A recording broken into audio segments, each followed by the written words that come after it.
Hi, everybody. I think you can hear us, and I think you can see us. Let's see here.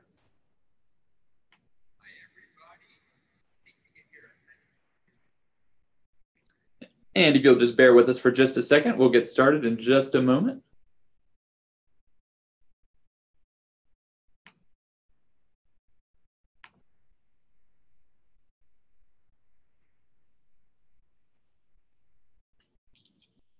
All right, so I see we have about 14 people in the room so far. We'll let other folks jump in and join as they can.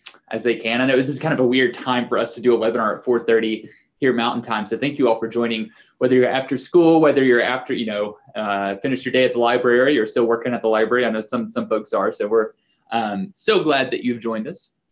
So we'll start by just doing like a really quick Zoom orientation, just so that everybody can kind of get their bearings. So we'll be like launching polls, we'll be doing chat box discussions and things like that. So I want to make sure everybody can, find their way around. So the first thing you'll do is go to the bottom toolbar. It's either going to be at the bottom or it's going to be at the top. And that is where you will find the chat function. So it should be, I'll go over to my chat box and write something here. Easier said than done. All right, yeah, so somebody just spoke in the chat box. One thing though, so let's see, Sri, if you want to say that again, but then under the to box there, it says to all panelists or all panelists and attendees. So if you just do panelists, it's just coming to me. So if you do all panelists and attendees, let's see, and you can see like Stephanie Green chatted to all panelists and attendees. Yeah, awesome.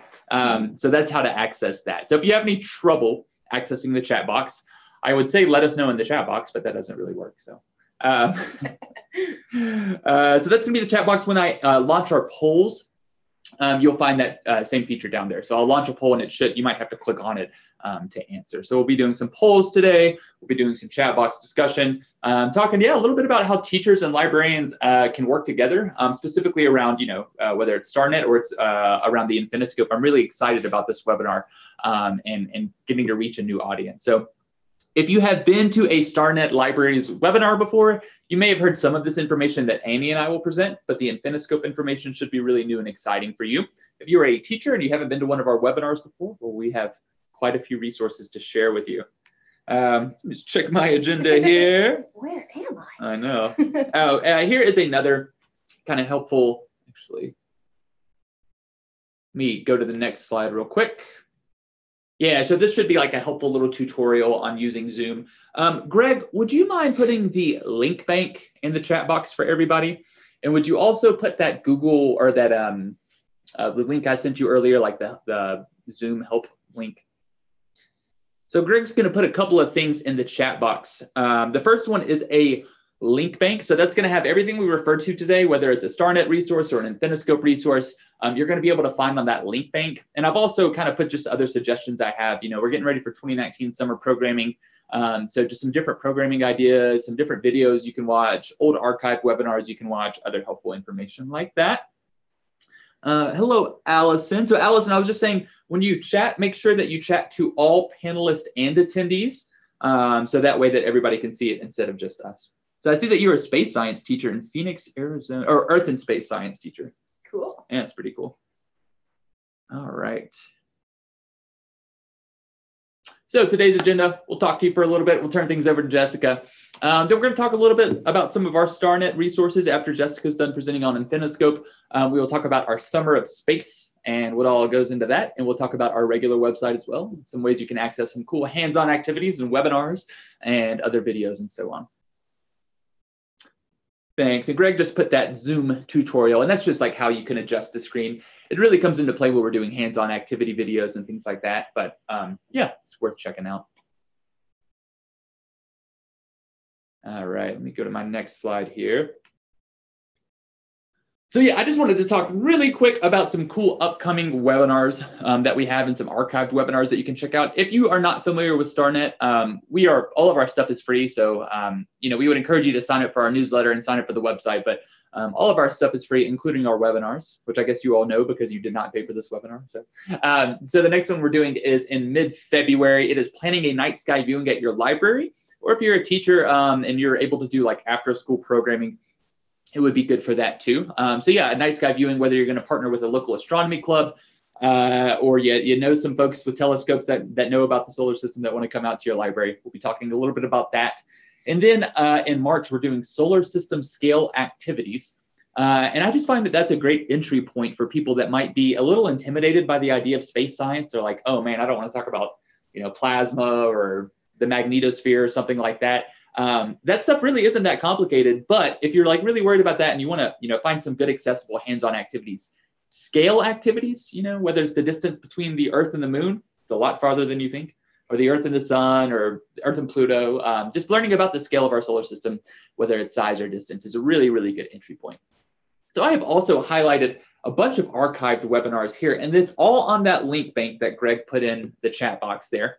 So some of these, the 4 or 5 most recent ones have been mostly about the universe of stories, but there's some other great webinars that you can watch there. The social media tips from NASA one is great. We had NASA's social media manager come on with us. The universe of NASA resources is really good. It talks about some of our colleagues at different NASA institutions or NASA funded institutions that have done these really cool projects for informal educators. And then reaching new audiences with community dialogues. That was us, right? That was us. Yeah. It was or no, that was you and Zach Steer. It was. Where were you? I don't even know. I was sick at the hospital. I do remember that. That's a really good one to talk about how you can bring members of your community in to get really good discussions going and to find out what truly, what your community actually needs. And worth noting for all of our teachers in the audience here, all of this stuff, we've done it for informal audiences and for librarians, but really great hands-on things that work really well in the classroom too, just thankfully with a little less prep than you might be used to. Mm-hmm. If you want to access these archived webinars, you can go to our YouTube page. They're all there, or you can just go to our, it's starnetlibraries.org/resources/webinar. Greg, if you want to put the webinar link in the chat box for everybody, that would be great. So, sorry, we have double screen, so it's hard to get the mouse to move this PowerPoint slides. Okay, I'm going to introduce our speaker today. Her name is Jessica Swan. She works for Arizona State. I'm part of their Infiniscope project. So they are I don't know, do you want to describe the nature of how we work as part of the SMP? Yeah, so NASA Science Mission Directorate awarded grants to about 28 institutions in a cooperative agreement. So what that means is rather than us just doing all of our work in isolation over in a corner, we actually all work together to share our resources and to share our communities. And that's why we're doing this webinar with Jessica today. Yeah. So Jessica, if you want to go ahead and get your camera on, I'll probably turn our camera off. And after Jessica speaks, we'll jump back on. We'll talk about some StarNet resources and then have a little bit of a discussion. So we'll see you guys shortly. Well, awesome. Thank you so much for that introduction. I also am incredibly excited. I'm excited to connect with all of you as librarians. So I do have some teachers that are on the line that are part of our network. I also have a few librarians on the line that are part of my network. But the big thing that I want to announce today before I really get into what is this thing called Infiniscope is I want to share with you that today is a launch of our Universe of Stories series. So I'm working with our educators and our librarians. And over the course of the next couple of months, I'm hosting webinars for you, specifically for you, to work with you related to these topics of content.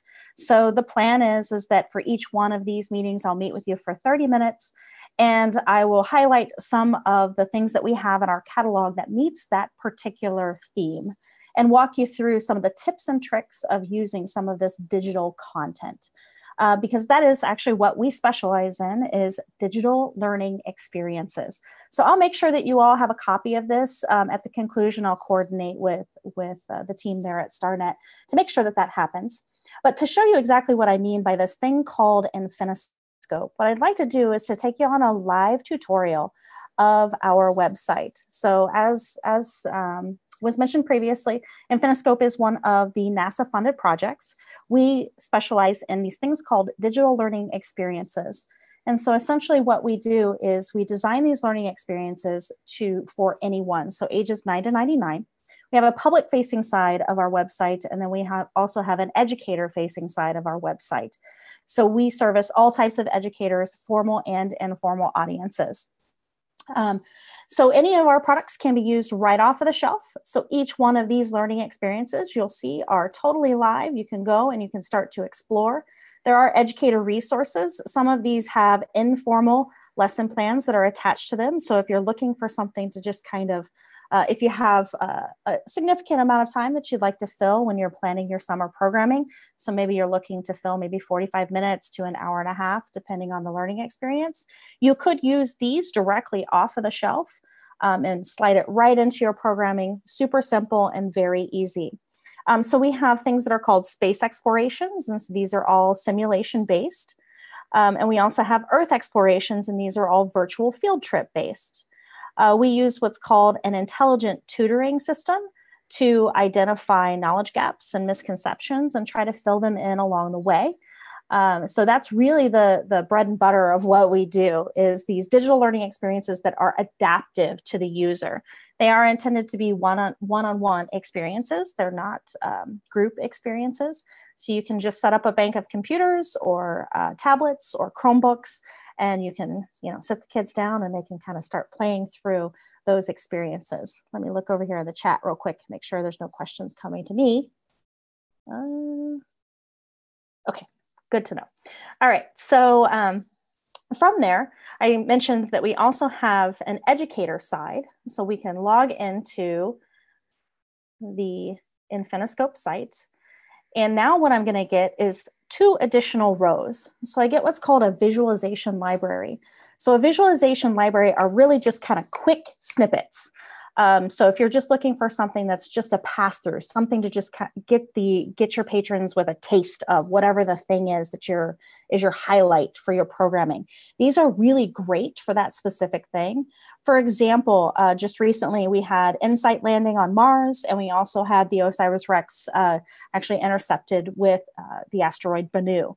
So what I've done is I've actually taken visualizations that were created by JPL.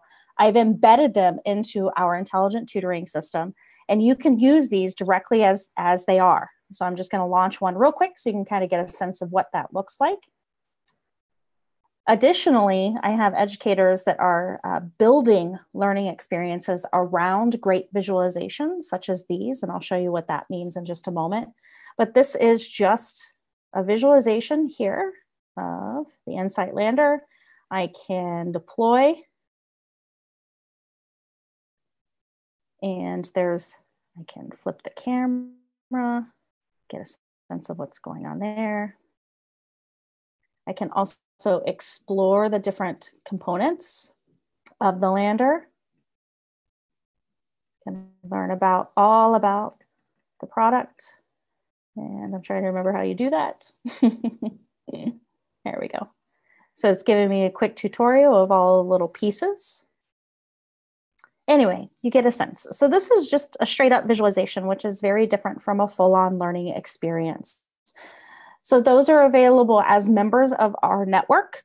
We have things that we have built here in-house. So for example, this thing called Phases of Matter. We have a stellar nursery sim. We can take them to the Mars rover sites. I'm actually getting ready to send out a mailer because Friday is the 15th anniversary of Opportunity landing on Mars. So I'm going to be doing a mailing here shortly, just talking about all of the great Mars resources that are available to celebrate the 15th anniversary. And then I also mentioned that we have educators in our network that are building their own learning experiences. So what they're doing is they're finding compelling NASA visualizations that are of interest to them, and they're creating their own lessons, and they're contributing them back to our network. So essentially what we are is we are an open education resource. We are providing scaffolding, we're providing training. I'm actually starting a training seminar tomorrow to teach my newest group of the advisory board members of how to create content, such as what we see in the contributed content library. So those are both for librarians and for my formal and informal educators that are on my advisory board. But we also provide a community space for our educators to go and collaborate. So here you'll be able to see what are the trending topics. So right now, my big thing is that we're offering educators the opportunity to tag SVS videos. So the Scientific Visualization Studio hosted out of Goddard, we've partnered with them They're really looking for ways to make their website much more intuitive and make it easier for educators to access their content. So what they've asked us to do is to publish their videos to our discussion board and do some crowdsourcing and use the power of the educators that would be using their site looking for content to tag that content. So as I go here, we'll see that we have a number of people that are starting to post their comments, their tags, the things that they consider the most relevant, what they would search for. Here's a really nice long one. The things that they would search for if they were going to the SVS site and connect to that particular thing. So we also have a plethora of discussion boards. I also have a space for our informal educators to have their conversations. We make announcements through here. So we just partnered with Kahoot. If you've never experienced a Kahoot, Kahoot would be a hoot, actually. So they're like trivia games. So we've created 6 different trivia games that are also connected to the content that we host and we build. So you might want to check that out. We provide a space for educators to look for collaborators. So if you're interested in building content, maybe you do STEM programming over the summer, and you really work with a group of students for a long period of time, and you're really interested in building one of these experiences on your own, you could put a call out to collaborators. Maybe you could partner with an educator and say, hey, or partner with a teacher and say, hey, I really want to build something around this. Are you interested in building with me? So you can put a call out for a collaborator. And then we have our events page. So not only can you access our events, but as a member of our community, anyone who is a member of our community can post their events to our site. So if you are hosting something at your library, you are more than welcome to publish your events here under community events, and the people that are in our network that are nearby might be interested and come across your particular event. So those are kind of the bells and whistles of the things that we do. In order to become a member of the network, it's totally free, just like it is with StarNet. To become a member of the network, actually I have to log out in order to show you how to become a member of the network. But essentially you go to infiniscope.org/join. It's a very short web form. Once you complete that web form, then we grant you access to the community, and you are off and running. You have access to all of the content that I've shared with you today, plus the additional content that will continue to grow as we build more content in-house, as the NASA network continues to create incredible visualizations that educators can leverage to build their interesting content along the way. So that was probably much less than 20 minutes, but I do want to make sure that you all have an opportunity to ask questions of me if you have them, if there are certain things that you would like to take a peek at. I am more than happy to take the time and show off a couple of things. So I will leave the chat window open. Ask questions if you have them. This is Brooks. I just wanted to say what you all saw, like the visualization, when you stream through Zoom, it doesn't look as like high def as it is, but they are really great high def videos that are very smooth. So don't think like, oh man, the resolution wasn't great, because they are really, really awesome. Annie, yours, Kilauea? Yeah, I looked at the Kilauea one earlier today. I really liked it. Nice. Yeah, the Secret Lives of Stars seems to be the one that's the big hit right now. There's a lot of interest. I think it's the catchy title. Mm-hmm. Yeah, I want to watch that. So you have to find us so we can watch it right now. Okay, let's see what kind of questions we have.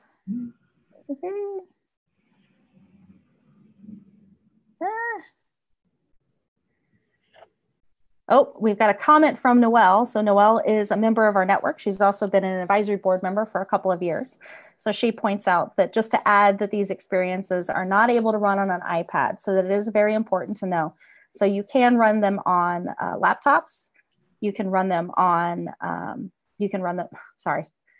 back up. So you can run them on laptops, you can run them on Chromebooks, you can run them on tablets, you can run them on regular computers. Basically anything that uses a mouse or a mouse trackpad will work. If it requires that you're interacting strictly just with the digital face, not so much. The ones that actually do work with iPads are these ones here that are the Earth explorations. The virtual field trips are responsive on an iPad. But the space explorations are not. So there is a little bit of a technical limitation there. We're hoping to get those to not only be web deliverable, but also mobile sooner than later. But as you know, converting things to mobile is its own beast. And Jessica, about how many folks do you have interacting on the discussion boards? Actually, I just did a tally today. So we launched those discussion boards just before our meeting in November. So the first week of November. Right now, I have about 85 people that are consistently posting and commenting and sharing. Right now, it's a lot of resource sharing. Over time, what I'm hoping is that we'll become much more of a community of practice. So sharing, more about what we do as a craft. So as a librarian, what do you do as a craft? What's important to you, not just what's important to the educators that are in our network. Can I talk a little bit more about Kahoot? Actually, why don't I just take you to Kahoot? How's that? Let me pull that up real quick.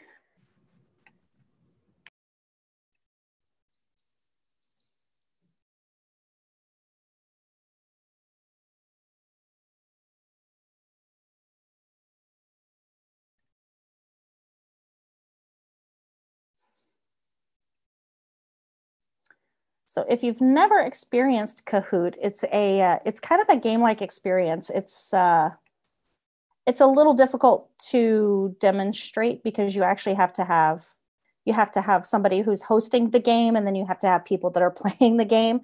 So over the course of so we launched on Friday with our very first one. And since Friday, we've had 118,000 students play through our Kahoots. So we've had about 25,000 launches, so plays. So we have a handful of Kahoots that we've identified. So we focus on astrobiology. We've got something regarding the moon, mass extinctions. We actually have 6 in total. The one that we're highlighting for this week is Be a Red Planet Explorer. Let's see what I can show you here. So you can see the types of questions. So when you launch, everybody competes. So if you launch the Kahoot and each one of the students has their own personal device, they would enter whatever the code is for the launch. And so the students all compete against each other with each one of these questions. And there's actually a time component to it.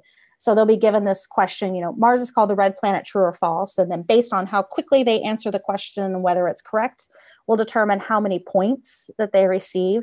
And so it tallies up the points along the way and ultimately end up with, the winner. You end up with your top 3. So you end up with the ka and the who and the t as your winners. The who's are the first place winners. It's really cute. It's fun. It's quick. It's interactive.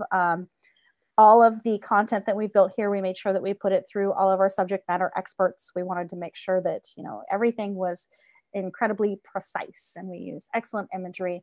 And each one of these actually connects to learning experiences. So you could do a connected learning sort of experience. Maybe you have somebody that's in your library for a very short period of time, and then you can say, hey, when you go home, do this learning experience, just to kind of add on. You want to learn more? Well, here's how you do that.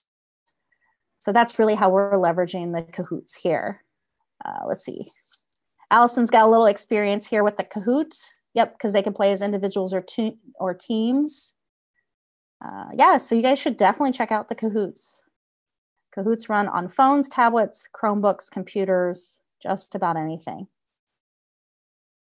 That does sound like a hoot. Yes, absolutely. So definitely take a peek. I mean, we are not the only catalog that's there. There are a couple other really big names that are in the catalog, so you can do things that are other than space, but I didn't say that out loud. That's right. And Jessica, I was just realizing I forgot to launch the first poll. I might go ahead and do that. Yeah, I know, right? And this one is specifically for teachers. I'm not sure how many teachers we have on. But yeah, we just wanted to kind of get, this unique group of folks. We have teachers and librarians, so get a few poll questions answered. And I included all of these on a post-webinar survey as well. So yeah, don't feel like you have to give the most information right away. So let me go ahead and launch this one. This is how, for the teachers out there, how likely are you to collaborate with the library in your community, specifically for the 2019 summer reading theme?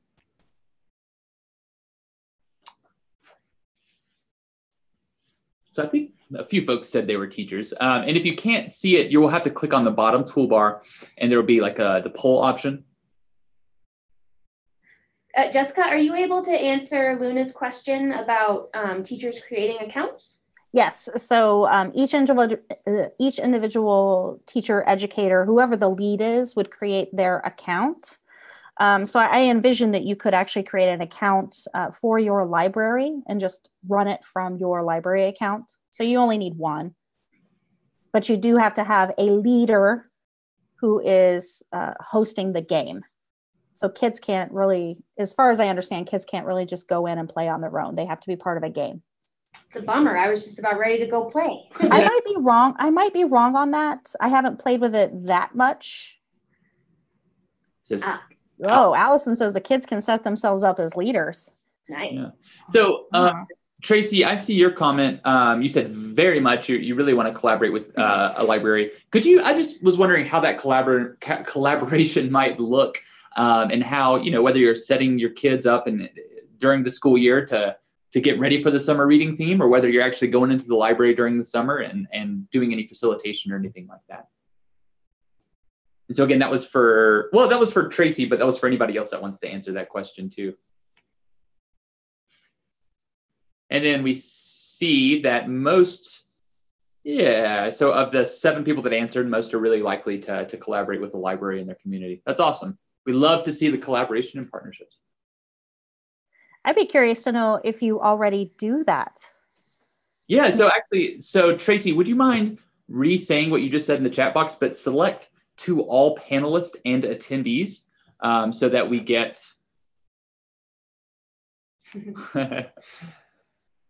So Tracy says that they do challenges over the summer for reading base, so summer reading challenges. There you go. Based on summer games. No, that was hard to read. I'm with you. Very cool. Right, I'm gonna launch a couple of more polls too. And Jessica, I think I maybe took your video off, but oh, you're muted. Okay. That was totally me. Okay, sorry. Oh, that's cool, Patty. You're in a combination public and school library. Very cool. So let's see. I'm going to launch another poll here. This one is going to be for libraries. And again, we asked these in the post-webinar survey as well, but what age groups are you working with for your summer programming? And this is a multiple choice. You should be able to choose multiple answers for this. So this is for the librarians.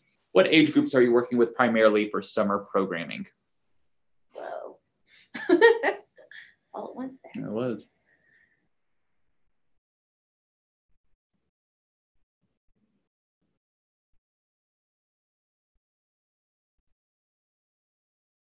Based on the math, that's probably everybody. I think so. Well, multiple choice, so. Sorry, we can see the results coming in, that's why. Oh, sorry, but the number of people who voted. Yeah. We have 7 teachers. Gotcha. All right, so most of that middle school age range, which I know is like the hardest age range sometimes to tackle. And then a lot of high school, a lot of college age, and infant too, wow. Can I ask, for those of you that are doing infant programming, as I'm gonna get the other poll ready, but what kind of infant programming are you doing? Is that like just really, really basic tactile things, or like I know with the pre-K you can do story times. Everyone. Touch and feel. Sure. Okay, yeah, touch and feel, so very tactile things. Nice. So no advanced heliophysics for the... You've seen those astrophysics for babies books? These are... Yeah. You gotta get them those little planet pillows. Yeah. I have them in my office. Very cool. Well, young and restless. Oh my gosh. It's very dramatic. Okay, one more poll, and then we're gonna launch into talking about some other resources. So this is about 2019 summer programming. What kind of programming are you planning? And if we don't have something that you've that you're gonna do listed, you can just insert it into the chat box. Oh, Luna says our laps at times have lots of manipulatives. I'm sure that's really, yeah. I know I read to my little, 2-year-old nephew, and I don't think he knows what I'm saying, but he loves it. I thought you were going to say you read to Curtis. It's my dog. Don't do that. You probably like it. And I realized that drop-in programming could be 1 hour or less programming. And so, I don't know, we gave a lot of options here. But I wanted to see if anybody was going to do any multi-day programs, like any summer camps or day camps based around Universe of Stories. Oh, somebody is. We got one. Yeah. Now you'll have to tell us about it. Yep.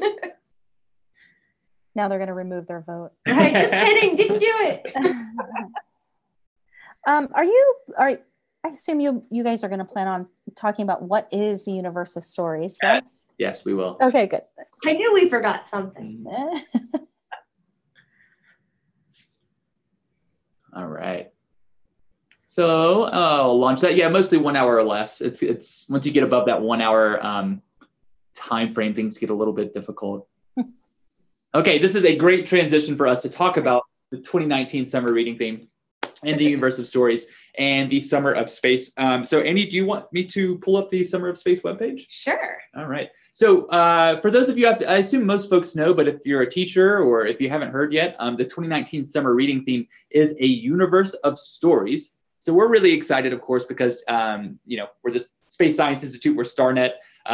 We have a lot of programming opportunities that we can share with everybody and a lot of great resources, a lot of media assets that we can share with everybody. It's just really awesome. We're teaming up with CSLP, the organization that puts on the summer reading theme. And we're doing tons of summer reading theme webinars, providing content. We've created this clearinghouse collection, which I'll talk about all that in just a moment.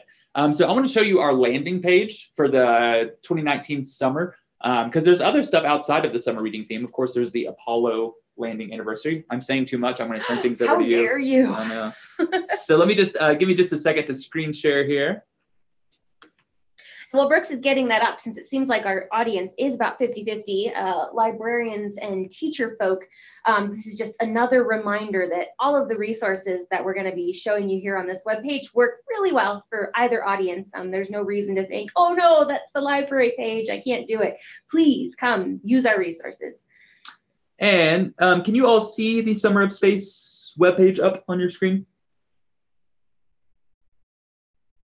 Okay, great. Woo! Awesome. We kind of have to screen share blindly. We have no idea what we are looking at. Can I move this or am I going to break everything? I'll scoot. Okay.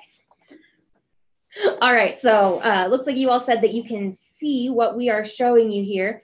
So just wanted to start off really quick by highlighting this very handy dandy quick link into the STEM Activity Clearinghouse, which Brooks is going to talk about a little bit later. But these 12 featured here are some of our favorite activities from the Universe of Stories collection. They're all really, really good, but these are the ones we love best. My personal favorite is Strange New Planet. I also like the Oreo Lunar Phases one though, because I get to eat Oreos. You can get those super double, triple stuffed ones now, I hear. Mm-hmm. I would know. I've just heard.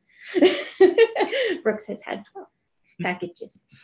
Then the next little area you see down here, this talks a little bit of our collaboration with CSLP, the Collaborative Summer Library Program. Oh, it's written right here. I just need to actually read it. And how StarNet has partnered with them to get access to some of their resources. This is, though, a very good time to mention if for some reason your library or your state is not participating in CSLP, do remember that all of our resources will still work just fine for you. You don't need to be a member of CSLP or have access to their programming to use the things that we're providing you here. So you can do space even if you're not officially doing space. Of course, same for the teachers who do not know what a CSLP is. You don't need to. Mm-hmm. Now, here's my quick pitch to register your library to participate in this summer learning program. If you register, the big giveaway that we're highlighting right now is we have a couple of telescopes in our offsite storage room that we will be raffling off to people. So once you register your library, you're entered into that. But as we partner with more NASA centers, once the government comes back up and we can talk to our friends at NASA, we will have other resources that are available to people who have registered to be part of this program. So again, feels like the lottery. You can't win if you don't register, but it's a true story. That also means that you get access to a monthly newsletter that we send out that kind of highlights everything for you so that you don't have to go and look at the webpage all the time and find all the great information. We'll highlight some activities for you. We'll highlight upcoming webinars, partner webinars. So Jessica's webinars will show up there in our newsletter. And again, it just really makes it easier for you to navigate all that without having to remember to come back to our page. So somebody just asked real quick, Luna says, I miss NASA. Me too. Someone asked if private schools can register their library as a participating site, or is it only for public libraries? I do believe the answer is it's only for public libraries, correct? Oh no, we might get back to you. Maybe you should email one of us and we can give you an official answer. I wasn't prepared. And then real quick, I just wanted to show you guys two more things on our Summer O Space website. Scooch that over, I can't see. So I just wanted to show you guys, because this is fantastic, how many people have already signed up as participants. So this map here, frankly, from my perspective, it looks just as full as our Eclipse map that some of you all came to know and either love or loathe, depending on the situation you found yourself in. I have had a couple people ask, for those of you who do know the story behind our solar eclipse map, where contact information got posted and every random member of the general public was contacting you, there will not be any identifying information posted on this map. What this map actually is, which is fantastic, is an opportunity for teachers, so those of you on the call who are teachers, or for NASA people to see who in their area is doing Summer of Space Universe of Stories programming, so that they can reach out through whatever channels your library has set up on your website to set up programs and things. So this is all about collaborating and finding partners. I think that is the main things I wanted to talk about. So once you scroll down to the bottom, you can see we've done a lot of work. Greg, thank you so much for making this so wonderful. All the great things that you can use to prepare yourself for summer learning. So cool digital downloads, printable things, makerspace things, how to work with NASA Solar System ambassadors and Museum Alliance.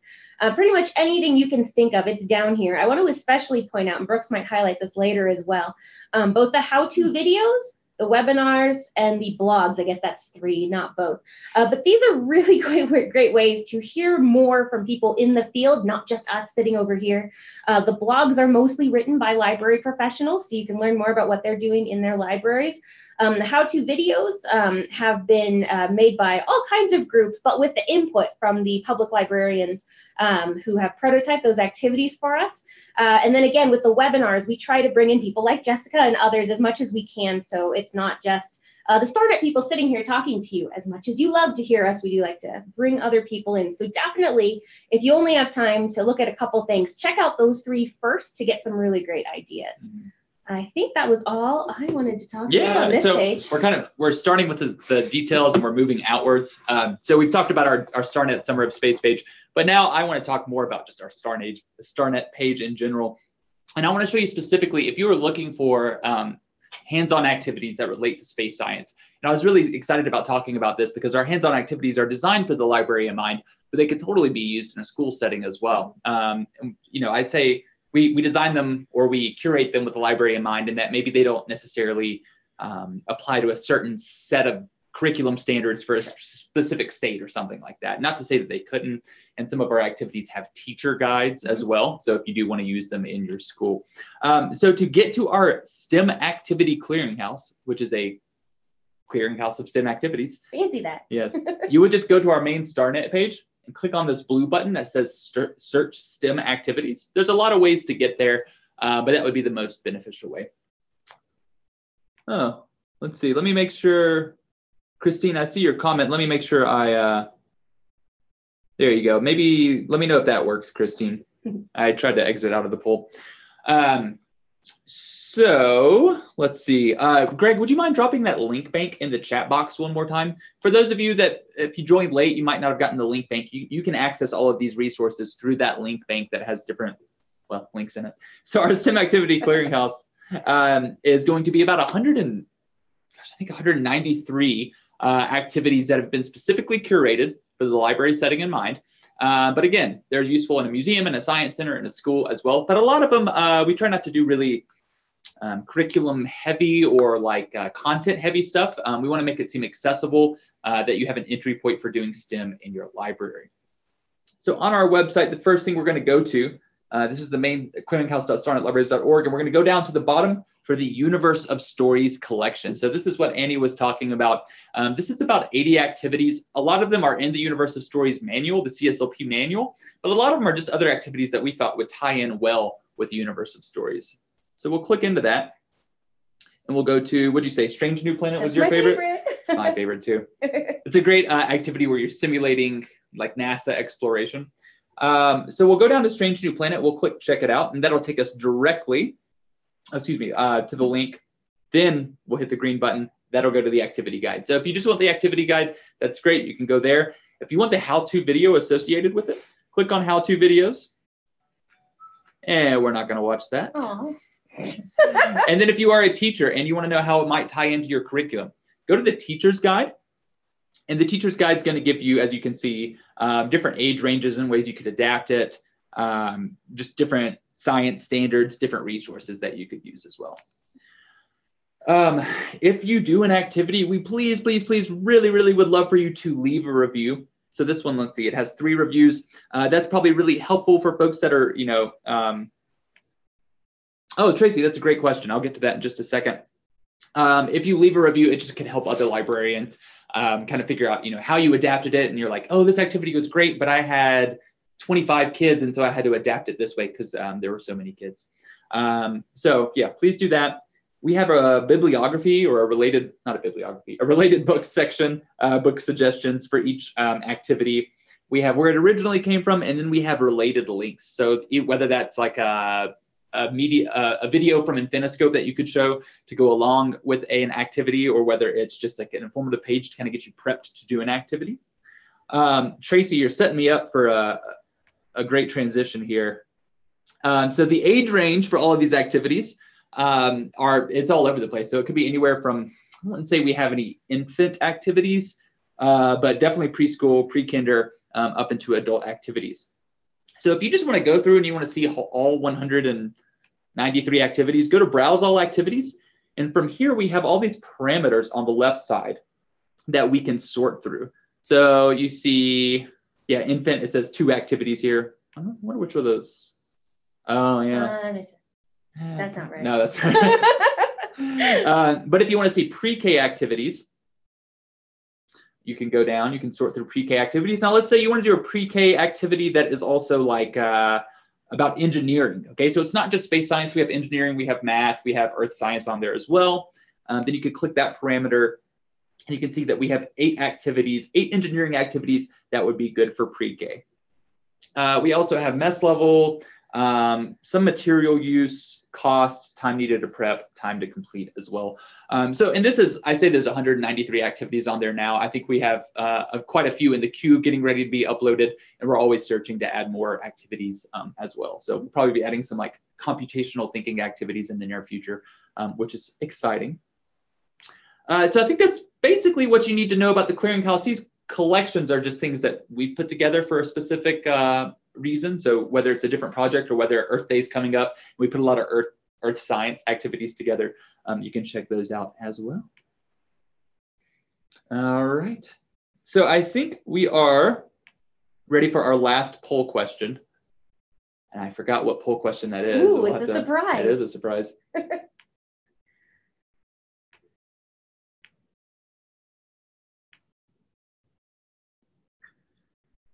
Let's see. Okay, yeah, so this one is for teachers. Are you currently connected or partnered with your local library? And you know what? I think if you're a librarian, you can answer this as well. So let's make it for both, vice versa. Yeah, teachers, are you connected with your library? Library, are you connected with local teachers?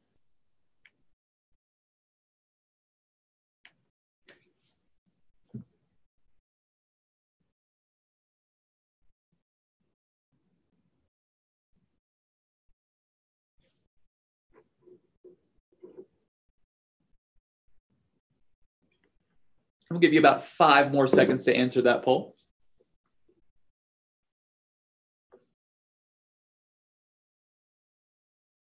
And it looks like things are about half and half. So half yes, half no. And that, honestly, the librarians I've talked to, that seems to be about the case. That some are like, no, we have this really big divide with the local school system. We don't really work with them. We're very separate. And some are like, yes, we are actively involved in planning. We have, we meet with the school or the school council or whatever, and we come up with planning together. But I think it can obviously depend on site by site. I feel like you shared a resource on if you're not connected, how they can connect. Yes. Thanks. You're welcome. This is the second webinar of the day, guys. Sorry. If you are interested in joining our network, Annie, do you want to show them how they could join our network and how they could be a part of that? Oh, on the main webpage? Yeah. If I can That's not it. Wait, I got to get the mouse over here. All right. Hey, that might be it. Yeah. Thank you, Jessica. Yeah, so really quick, I'm just going to scroll down and show you guys. So this is our main StarNet webpage. Conferences we're attending, all of the projects we do. We are only talking about NASA at My Library stuff today because that is our only project currently being funded, but there is other stuff that shall remain unmentioned.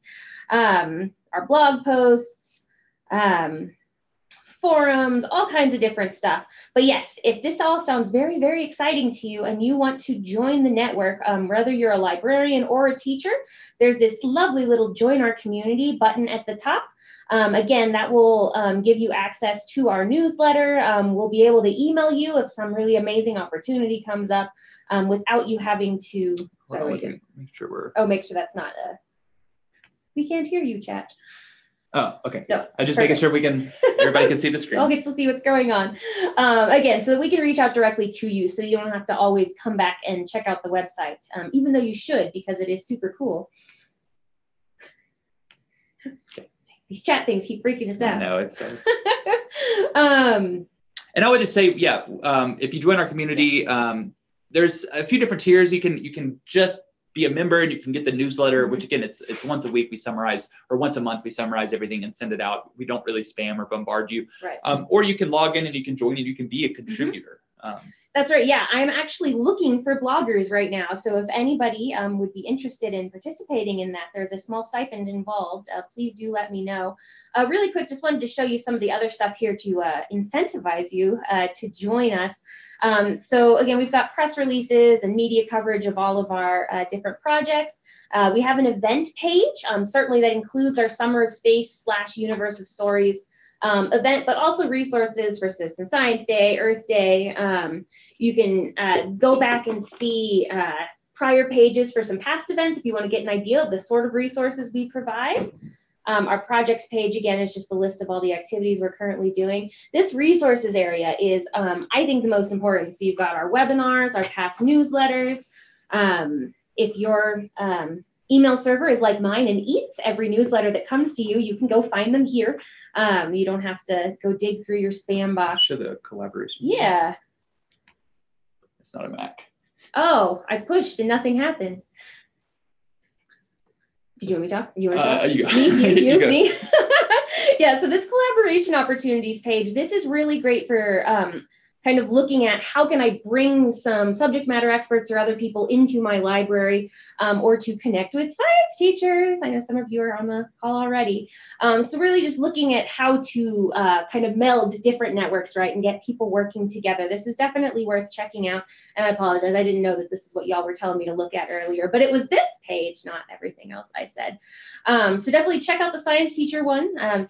For you librarians on there, both groups will be very interested in the different NASA opportunities. With summer learning coming up, I would recommend make those requests now make those requests last week. But now would be good to, don't wait till the week before you need something to reach out to these NASA folks because they will be busy. Did you want to say anything about maybe the engineering one? Oh, I'm yeah. not familiar with that. We have an engineer, I can't talk too much about it. There's nothing to see Funding here. perspectives, but yes, check out all of our partnership opportunities for different projects, whether it's space science or whether it's engineering, or if you want to connect with after school providers or science teachers. There's a lot of great opportunities there. All right. So I think we have just a few more minutes for everybody that's still on. If you have other questions, or Jessica, if you want to jump back on and say anything, and yeah, we're here for a few more minutes.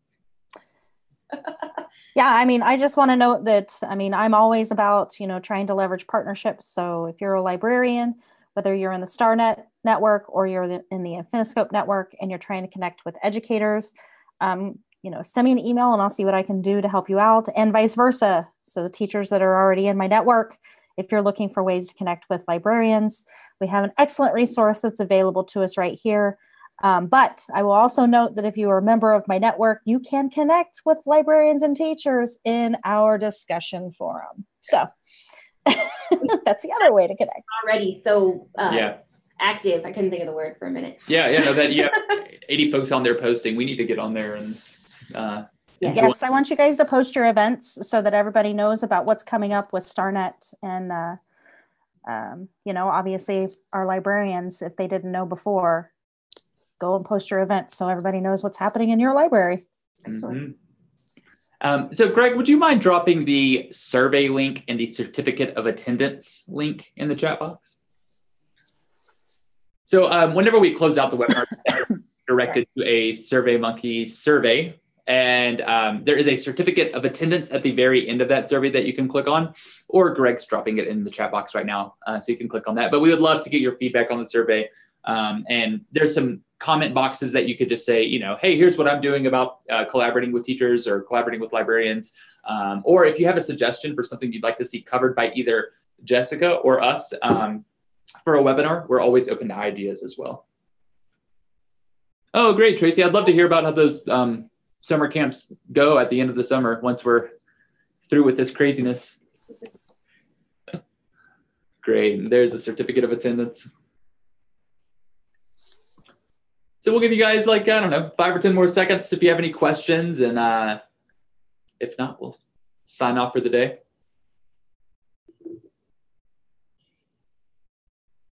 The sun set while we were here. It did. It's gone.